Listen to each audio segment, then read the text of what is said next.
Hi, this is part 2 of my little video talk. In the last episode, I was telling you about the girls in green print dresses. So I did a quilted wall hanging of that idea. And so you can see it right back there. Those are the girls in green print dresses that I made to describe mother's condition. In 2020, I was delighted to be accepted as artist in residence at Stones River Battlefield. And I went every day for 2 weeks and did plein air painting outside. And of course, that was right smack dab in COVID. And so um, usually the artist in residence stayed in the cabins on site, but because of COVID, they had canceled that. I live fairly close to Stones River Battlefield, so I was able to drive there every day, and I took Mother with me. Um, I took her in the wheelchair and wheeled her around and took my easel and my paints and painted.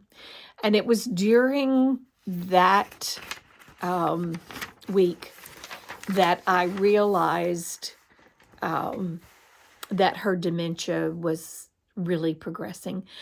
I think it's when you're with somebody every day, you don't notice all of the changes that are happening. They don't smack you in the face.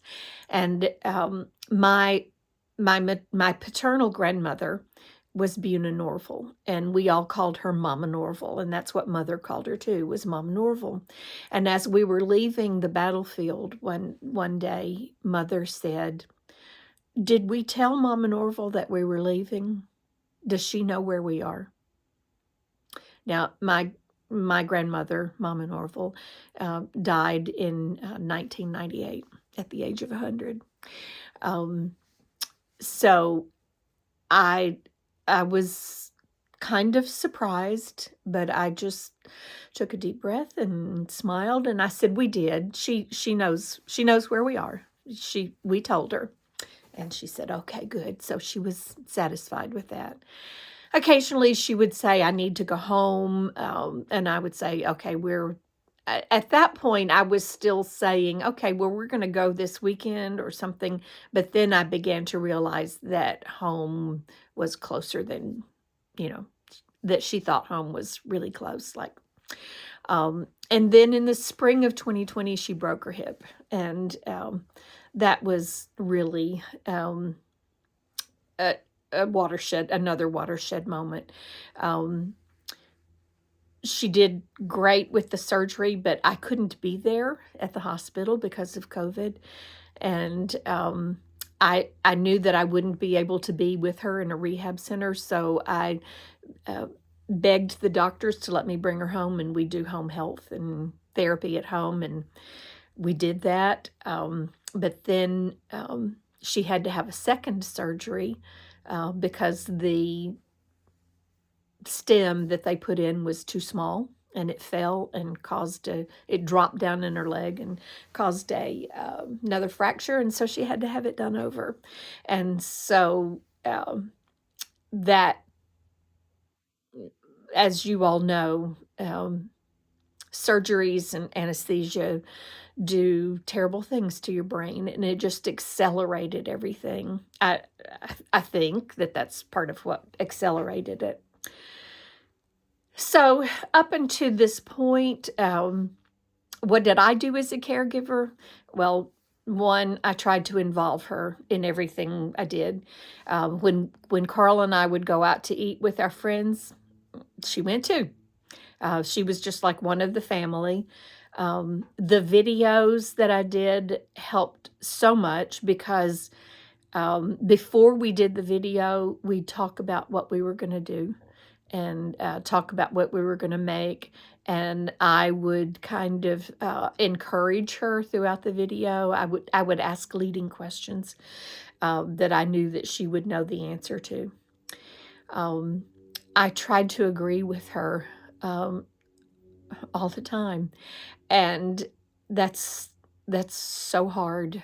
It's so hard when you know that you're not telling them the right thing, and you want you want to straighten out what's going on in their head, but you just can't.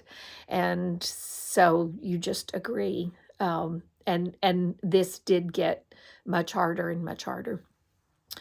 The other thing that I did that's so important is involve the doctor. I was really lucky that the medical clinic that I went to as a patient also took Mother. When she came to live with me, I got her signed up with them, and so they saw her. And we saw a nurse practitioner there who was just wonderful. Um, and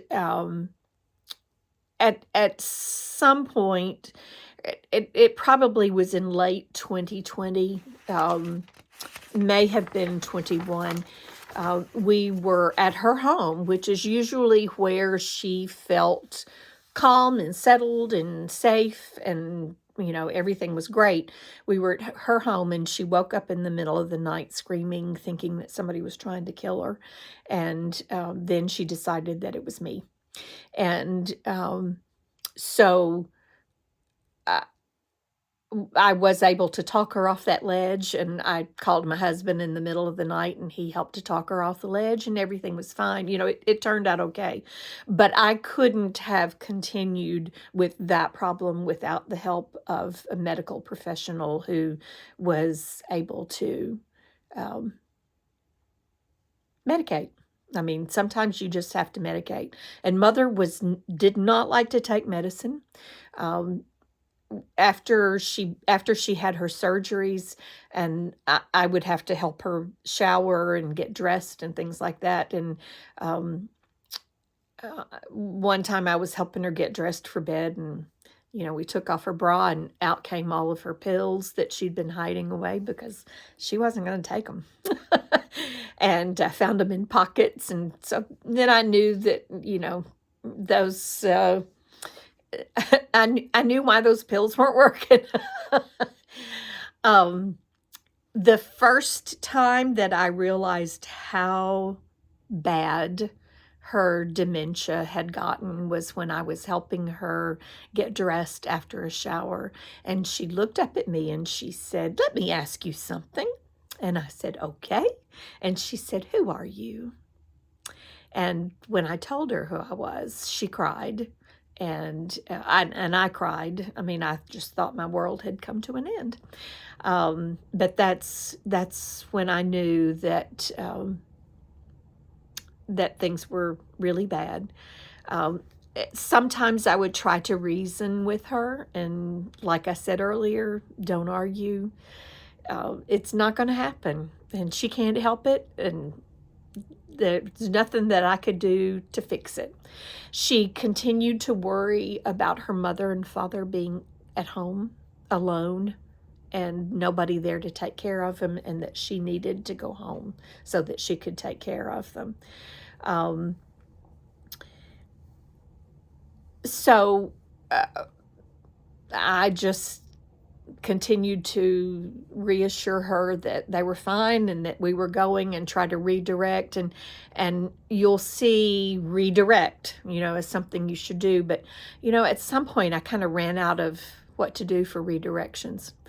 And so I decided that I needed more help than what I was doing. And so, and I wasn't getting a lot of help from my family. I was getting a lot of help from Carl. Carl was great. I couldn't have done it without him, my husband. But there was not extended family to help. So, it was me. And so I reached out to a home care agency and hired somebody to help. But the first one that I contracted with was a disaster. I kept them for a while, but it was not good. The person that they sent out was not a good match for Mother. And so I stopped that one. In the meantime, though, I did get a call from an agency, a state agency in Nashville, saying, we understand that you are a caregiver for your mother. And I don't know how they got my name, but they got my name. And this agency paid for part of a caregiver's cost. So that was a big help. I did continue with that first agency for a while, but then I realized it was not a good fit that I stopped. I hired a friend who had retired as a home health aide, and she came out and sat with Mother while I did grocery shopping, or I at first I took Mother with me when I went grocery shopping, and she would go in the store and walk around with me, and everything was fine. But at some point then she couldn't walk around, but she still wanted to go. And she said, I'll be fine. I'll sit right here in the car. I did that a couple of times, and then I realized that was not good. And so I stopped doing that, because one time when I went back to the car, she was opening the door. And I said, are you going somewhere? And she said, well, I'm going to help that lady who fell. And there was nobody in the parking lot. She thought somebody was in the parking lot and had fallen, and she was going to get out and help them. So I learned real quickly that I couldn't take her and leave her in the car. So I also considered a Mother's Day Out program, but and it was a program that she could have gone to as often as she wanted to, that on once a week anyway, where they did activities with the folks, but I just didn't feel comfortable with that. I didn't want Mother to feel like I was taking her somewhere and dropping her off. Having somebody come to the house was different than me taking her to a babysitter. The babysitter coming to the house was okay, but not taking her somewhere. And I don't know, it possibly would have worked, but I just didn't feel comfortable doing that. And that's the other thing you have to do, is just decide what feels comfortable for you. And if it's something that you think is not going to work for you, you don't even have to try it. You're the caregiver. You make the rules. You decide what will work for you. And I read lots of books. A friend of mine sent me a great book. I bought some other books to read, and I got some great information from those books. But ultimately, I was making the decision for what I thought would work for my mother, whom I had known for 70 plus years. And we're at 13 minutes again, so I'm going to stop and